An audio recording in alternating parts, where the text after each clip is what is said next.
দিবেন। আমরা জানাজা পড়ার জন্য নবীজির সাথে বের হইলাম। হাত্তা ইনতাহাইনা আলাল কবরি, আমরা যাইতে যাইতে কবরস্থান পর্যন্ত গিয়া পৌঁছলাম।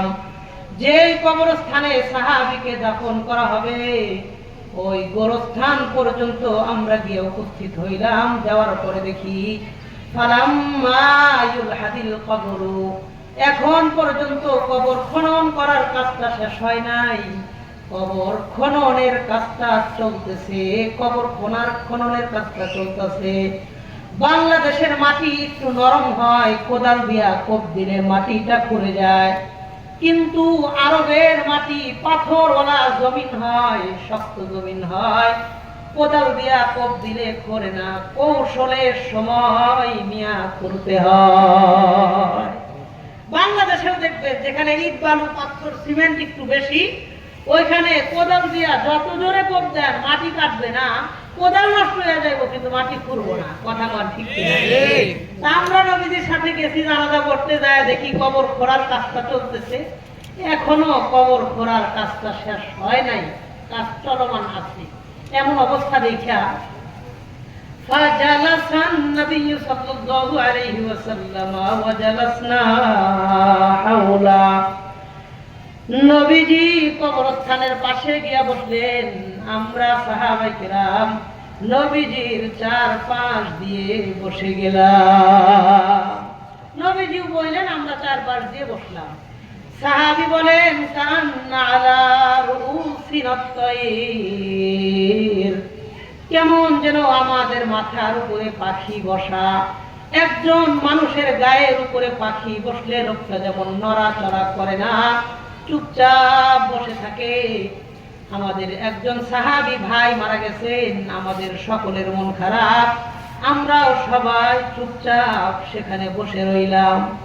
মাথাটা নিচের দিকে দিয়া সবাই চুপচাপ সেখানে বসে রইলাম। হঠাৎ করে ফারাফা রাসাহু, নবীজি মাথাটা উপরের দিকে উঠাইলেন, আমাদের দিকে তাকাইলেন। আমাদের দিকে তাকানোর পর নবীজি বললেন, ইস্তাঈযু বিল্লাহি মিন আযাবিল কবরি, আমার সাহাবায়ে কেরাম তোমরা সবাই আল্লাহর কাছে কবরের আযাব থেকে পানা চাও। এই যে একটা কবর তোমাদের সামনে খনন করা হইতেছে, এই কবরের আযাব থেকে তোমরা আল্লাহর কাছে পানা চাও। সাহাবী বলেন ক্বালা লানা হাযা মাররাতাইনি আও সালাসা, নবীজি আমাদেরকে এই কথাটা বললেন 2 অথবা 3 বার। বলেন তো একটা কথায় যদি 2 বার কিংবা 3 বার বলা হয়, ওই কথাটার গুরুত্ব কম থাকে না বেশি থাকে? নবীজি 3 বার বললেন তোমরা সবাই আল্লাহর কাছে কবরের আযাব থেকে পানা চাও। এরপরে নবীজি বললেন, শোনো, ওয়া ইন্নাল আবদাল মুমিনা ইযা কানা ফি ইনকিতাইম মিনাদ দুনিয়া ওয়া ইকবালিম মিনাল আখিরাহ, একজন ইমানদার মানুষ যেদিন দুনিয়া থেকে বিদায় নিয়ে আখিরাতের দিকে যেদিন রওনা করবে, ভালো মানুষ, মুমিন মানুষ, নামাজি মানুষ যেদিন দুনিয়া থেকে বিদায় নিয়ে আখিরাতের দিকে যেদিন রওনা করবে, নাযালাত ইলাইহি মিনাস সামাই মালাইকা, এই ভালো মানুষের আত্মাটারে কবজা করার জন্য আসমান থেকে বিশাল বড় একটা ফেরেশতার জামাত এই মুমিনের বাড়িতে আল্লাহ পাঠায়া দেয়। আল্লাহ বলেন, যাও, আমার ওই বান্দা আজকে আমার কাছে আসবে, সে যেন একা একা না আসে, তোমরা তাকে সংবর্ধনা দিয়ে রিসিভ করে সম্মানের সাথে আমার কাছে নিয়ে আসবা। বলেন সুবহানাল্লাহ। আল্লাহ নবী বলেন, হাত্তা ইয়াজলিসু মিনহু মাদ্দাল বাসার, ইমানদার ব্যক্তির বাড়িতে আসার পর এই লোকটা যত দূর পর্যন্ত দেখতে পারে, তার চোখের দৃষ্টি সীমানা পর্যন্ত ফেরেশতারা রাস্তার 2 পাশ দিয়ে দাঁড়ায় যায়। এই ইমানদার ব্যক্তির আত্মাটাকে স্বাগতম জানানোর জন্য দাঁড়ায় যায়। আল্লাহর হাবিব বলেন, ওয়ায়াতি মিন বাইনিহিম মালাকুল মাউত। এই দাঁড়ানো ফেরেশতাদের সামনে দিয়া হাইটা হাইটা মালাকুল মাউত ইমানদার ব্যক্তির কাছে আসতে থাকে। যেই ফেরেশতা জান কবজা করবে মালাকুল মাউত হাইটা হাইটা আসতে থাকে। নবীজি বলেন ওয়া মাআহু শাইআন, মালাকুল মাউত ইমানদার ব্যক্তির জন্য দুইটা জিনিস নিয়ে আসে। একটু মনোযোগ দিয়ে আওয়াজ করে উত্তর দিয়া কোন কয়টা জিনিস নিয়ে আসে? এক নম্বর নবীজি বলেন মাআহু কাফনুন মিন আকফানিল জান্নাহ ওয়া হানুতুম মিন হানুতিল জান্নাহ। এক নম্বর মালাকুল মাউত ইমানদার ব্যক্তির জন্য আল্লাহর পক্ষ থেকে জান্নাত থেকে একটা কাফনের কাপড়, দুই নম্বর জান্নাত থেকে একটা আতরের কৌটা, আতরের শিশি। এই দুইটা জিনিস নিয়ে ইমানদার ব্যক্তির কাছে এসে হাজির হয়ে যায়। এক নম্বর জান্নাত থেকে একটা কাফনের কাপড় আনে, দুই নম্বর জান্নাত থেকে একটা আতরের শিশি আনে। কয়টা জিনিস? আল্লাহর হাবিব বলেন হাত্তা ইয়াদরিসু মিনহু ইনদা রাসিহি মিন জানিবিহিল মাইমান। মালাকুল মাউত ইমানদার ব্যক্তির কাছে আসার পর তার মাথার ডান পাশে বসে যায়। এখানে একটা কথা মনে রাখেন, লোকটা যদি ভালো হয়, নামাজি হয়, দিনদার হয়, মালাকুল মাউত তার মাথার ডান পাশে বসবে। আর লোকটা যদি গুনাহগার হয়, বেনামাজি হয়, মালাকুল মাউত তার মাথার বাম পাশে বসবে। বলেন তো লোকটা ভালো আর নামাজি হইলে কোন পাশে বসবে? আর লোকটা গুনাহগার বেনামাজি হইলে মাথার কোন পাশে বসবে? এই লোকটা যেহেতু ভালো, এই জন্য মালাকুল মাউত ইমানদার ব্যক্তির মাথার ডান পাশে বৈশা এই লোকের আত্মাটাকে সুন্দর করে একটা ডাক দিয়ে বলবে, ইয়া আইয়াতুহান নাফসুত তাইয়্যিবা, হে পবিত্র আত্মা। ইমানদার ব্যক্তির আত্মাটাকে পবিত্র আত্মা বলে ডাক দিয়া দেয়। তুমি পবিত্র, তোমার কোনো টেনশন নাই, আমি তোমার নেওয়ার জন্য আসছি। তুমি পবিত্র, আমি তোমাকে নেওয়ার জন্য আসছি, তোমার কোনো পেরেশানি নাই। শোনো, তুমি বের হও, তুমি আমার কাছে আসো। কি বলে ডাক দেয় দেখেন, উখরুজি ইলা রিজওয়ানি রাব্বিকা ওয়া মাগফিরাতিন আলাইক। তুমি ওই আল্লাহর দিকে বের হয়ে আসো, যে আল্লাহ তোমার উপরে সন্তুষ্ট, তোমার জীবনের সব গুনাহ খাতা আল্লাহ মাফ করে দিয়েছে। দুইটা কথা কয়ে ডাক দেয়, বের হও ওই আল্লাহর দিকে, যে আল্লাহ তোমার উপরে সন্তুষ্ট। ইলা রিজওয়ানি রাব্বিক, রিজওয়ান মানে সন্তুষ্ট, রাজি।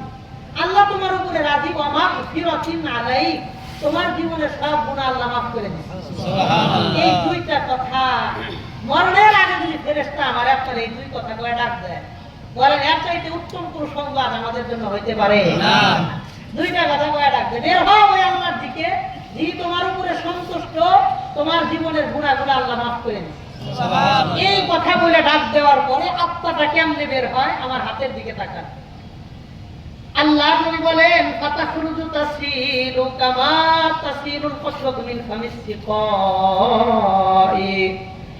একটা বোতল থেকে এক ফোঁটা পানি যতটা সহজে বের হয়ে যায়, ইমানদার ব্যক্তির আত্মাটাও তার ভিতর থেকে এর চাইতেও সহজে বের হয়ে যায়। আবার দেখেন নবীজি বলেন ফাতাখরুজু তাসিলু কামা তাসিলুল কসরাতু মিন ফামিস সিকাই। কসরাতুন মানে এক ফোঁটা পানি, ফামুন মানে মুখ, সিকাউন মানে বোতল। একটা বোতলের মুখ থেকে এক ফোঁটা পানি যতটা সহজে বের হয়ে যায়, ইমানদার ব্যক্তির আত্মাটাও তার ভিতর থেকে এর চাইতেও সহজে বের হয়ে যায়। এবার বলেন তো মালাকুল মাউত ইমানদার ব্যক্তির জন্য কয়টা জিনিস নিয়ে আসছে? একটা কাফনের কাপড়, একটা আতরের কৌটা। আল্লাহর হাবিব বলেন আত্মাটা যখন ভিতর থেকে বের হয়ে আসছে, ফায়াজআলুনাহা ফি যালিকাল কাফনি ওয়া ফি যালিকাল হানুত। এবারে আত্মাটারে সুন্দর করে এই কাপড়ের মধ্যে পেঁচায় দেয়। কাফনের কাপড় আর জান্নাতের সুঘ্রাণ দিয়া এই কাফনটারে মোড়ায়া আত্মাটারে যখন কাফনের মাঝখানে নিয়ে নেয়, আল্লাহর নবী বলেন ফায়াখরুজু মিনহা কাআতয়াবি নাফহাতি মিসকিন উজিদাত আলা ওয়াজহিল আরদি, এই আত্মা থেকে এমন সুঘ্রাণ ছড়াইতে থাকবে, দুনিয়ার মানুষ এমন সুঘ্রাণ কোনদিন সুইখাও দেখে না। মুমিনের আত্মা থেকে এমন সুঘ্রাণ আল্লাহ আত্মা থেকে ছড়াইতে থাকবে। কোন সুবহানাল্লাহ। আল্লাহ নবী বলেন ফালা ইয়ামুরুনা বিহা আলা মালাইন মিনাল মালাইকা, আজরাইল মালাকুল মাউত যখন আত্মাটাকে নিয়া ওই যে দাঁড়ায় আছে, দাঁড়ানো ফেরেশতাদের সামনে দিয়ে যখন রওনা করবে, দাঁড়ানো ফেরেশতাদের সামনে দিয়ে যখন আত্মাটাকে নিয়ে যাইতে থাকবে, ইল্লা ইয়ালকাউনা আলাইহিমুস সালামা মিনাল্লাহ, ওই সব ফেরেশতারা আল্লাহর পক্ষ থেকে এই ব্যক্তির আত্মাটাকে সালাম জানাইতে থাকবে। দুনিয়াতে সেনাবাহিনীর বড় কোনো অফিসার এক জায়গা দিয়ে গেলে বাকি সেনা সদস্যরা যেমন সেলুট সালাম আর সম্মান জানায়, ইমানদার ব্যক্তির আত্মাটারে ওই দাঁড়ানো ফেরেশতারা আল্লাহর পক্ষ থেকে সেলুট সালাম আর সম্মান জানাইতে থাকে। নবী বলেন হাত্তা ইয়ানতাহিয়া বিহা ইলাস সামাইদ দুনিয়া, এই আত্মাটারে নিয়ে দুনিয়ার আসমান পর্যন্ত যাবে, প্রথম আসমান পর্যন্ত যাবে। আল্লাহ দরওয়াজা খুলে দিবেন, প্রথম দ্বিতীয় তৃতীয় চতুর্থ পঞ্চম ষষ্ঠ সপ্তম, হাত্তা ইয়ানতাহিয়া বিহা ইলাস সামাইস সাবিয়া, ৭ নম্বর আসমানে আল্লাহর আরশের সামনে নিয়ে যখন আত্মাটাকে হাজির করবে, আল্লাহর আরশের আশেপাশে কিছু ফেরেশতা থাকে যাদেরকে বলা হয় মালাইকাতুল মুকাররাবিন। আরশের আশেপাশের ফেরেশতাদের নাকে যখন জান্নাতের ঘ্রাণটা যাবে, তারা আল্লাহকে ডাক দিয়ে জিজ্ঞাসা করবেন লিমান হাযিহির রূহুত তাইয়্যিবু, এই পবিত্র আত্মাটা কার, আমরা ওই ব্যক্তির পরিচয় সম্পর্কে জানতে চাই। এবার এখানে একটা কথা বোঝেন, আমি আর আপনি যেদিন মারা যাব, আমার আপনার ডান বাম কাঁধে 2 জন ফেরেশতা আছে কিরামান কাতিবিন, আমি আপনি যেদিন মারা যাব ওই দিন থেকে এই ফেরেশতা 2 জনের কাজকর্ম শেষ হবে, কারণ তারা আমার আপনার ভালো মন্দ দেখতো। আমি আপনি যেদিন দুনিয়া থেকে মারা যাব ওই দিন থেকে এই 2 ফেরেশতার কাজ ডিউটিও ওই দিন শেষ হবে। কথা ঠিক আছে? এই 2 জনের তার কাজ নাই, আমি মারা গেছি, আমার ভালো দিনও শেষ মন্দের দিনও শেষ, তো এই দিন থেকে এই 2 জনের কাজ শেষ। আল্লাহ তাআলার কাছে যখন ফেরেশতা বান্দার পরিচয় জানতে চাইবে, আল্লাহ এই কিরামান কাতিবিন 2 জন ফেরেশতাকে ডাক দিয়ে বলবে আমার এই বান্দার পরিচয়টা আমার ফেরেশতাদেরকে তোমরা শোনায় দাও।